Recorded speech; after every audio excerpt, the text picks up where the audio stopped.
ফাতিমা রাদিয়াল্লাহু তাআলা আনহা বিশ্বনবীর কলিজার টুকরা চাচাতো ভাই আলীর সাথে বিয়ে হলো। আলী যখন প্রস্তাব দিল ফাতেমার কাছে যে বলে, ও ফাতেমা রাজি আছো কিনা? চুপচাপ, কথা কয় না। বিশ্বনবী বুঝলেন রাজি, দুইজনকে বিয়ে পড়িয়ে দিলেন। বিয়ে পড়িয়ে দুইজনকে দাঁড় করিয়ে দিয়ে বিশ্বনবী ওযু করলেন। ওযু করার পরে সামান্য কিছু ওযুর পানি ছিল আলীর মাথার মধ্যে ছিটিয়ে দিলেন, বরকতের পানি। সুবহানাল্লাহ কইবেন না? সুবহানাল্লাহ। ওযু করে সাইয়েদনা আলীর মাথার মধ্যে ছিটিয়ে দিলেন আর দোয়া করে দিলেন, বারাকাল্লাহু লাকুমা ওয়া বারাকা আলাইকুমা ওয়া জামাআ বাইনাকুমা ফি খাইর। আল্লাহ তোমাদের দুইজনকে বরকত দিয়ে দাম্পত্য জীবন শুরু করার তৌফিক দান করুক। আবার দোয়া করলেন, আল্লাহুম্মা বারিক লাহুমা ফি বিনাইহিমা, ওদের সম্পর্কে বরকত দেন। ওয়া নাসালিহিমা শিবলিহিমা, ওদের গর্ভে যে সন্তান আসবে এগুলোর শ্রেষ্ঠ সন্তান বানান। 1 বছরের ব্যবধানে ঘরটাকে আলোকিত করে প্রথম সন্তানের জন্ম হাসান। সুবহানাল্লাহ। হাসান রে বিশ্বনবী এত আদর করেছেন, বিশ্বনবীর কাছ থেকে এত আদর কেউ কোনোদিন পায় নাই। হাসান রে বিশ্বনবী ডাকতেন লুকা। বুখারীর বর্ণনা, শব্দটা কি? লুকা মানে পিচ্ছি।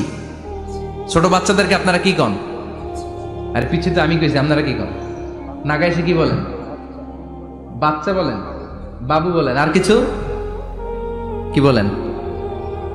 আর আর কিছু নাই। তাহলে এই যে বাবু পিচ্ছি, হ্যাঁ, এই বাবু পিচ্ছি আরবি হচ্ছে লুকা। বিশ্বনবী ফাতেমার ঘরে এসে বলতেন, আইনা লুকা, পিচ্ছিটা কই রে? আমার হাসান কই, আমার নানা ভাই কই? আর বিশ্বনবীর আওয়াজ শুনলে হাসান এসে বিশ্বনবীর কাঁধে। আল্লাহু আকবার, আল্লাহু আকবার। বিশ্বনবী বলতেন, ফাতেমা আমার কলিজার টুকরা, যে ফাতেমারে কষ্ট দেয় সে আমারে কষ্ট দেয়, ফাতেমারে আনন্দ দেয় মানে আমি বিশ্বনবীরে আনন্দ দেয়।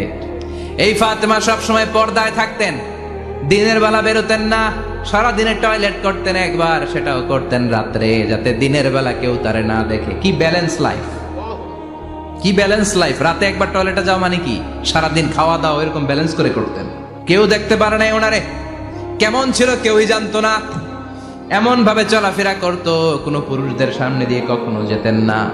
এজন্য ইন্তেকালের আগে আলীকে বললেন, আলী, বিশ্বনবীর ওসিয়ত অনুযায়ী কিছুদিন পরে আমি আমার বাবার সাথে সাক্ষাৎ করব। ইন্তেকালের সময় বেশি লোক আমার জানাজাতে আসার দরকার নাই, নিজেরা দোয়া করে দিলে চলবে। আর আমার জানাজার খাটিয়ার উপর দিয়ে বিশাল একটা বোরকা দিয়ে দিও। এটার আরবিতে বলে নাউশ। কি বলে?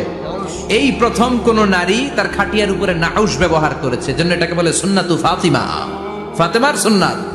সাইয়েদাতুনা ফাতেমার আগে কেউ জানাজার খাটিয়াতে নাউশ ব্যবহার করে নাই। আল্লাহু আকবার, আল্লাহু আকবার। আলীকে বলে গেলেন, আলী, অল্প কয়েকজন পুরুষ নিয়ে জানাজা দিও, বেশি মানুষের কাছে আমারে নিও না। দুনিয়ার বুকে আমি লুকিয়ে লুকিয়ে চলতাম, মরার পরে লুকিয়ে লুকিয়ে আল্লাহর কাছে চলে যেতে চাই, পুরুষদের সামনে আমারে নিও না। ও মা, এই ফাতেমার জীবনী থেকে আপনার জন্য শিক্ষা হলো পর্দা। সব সময় পর্দাটা দেহে থাকার দরকার আছে না নাই?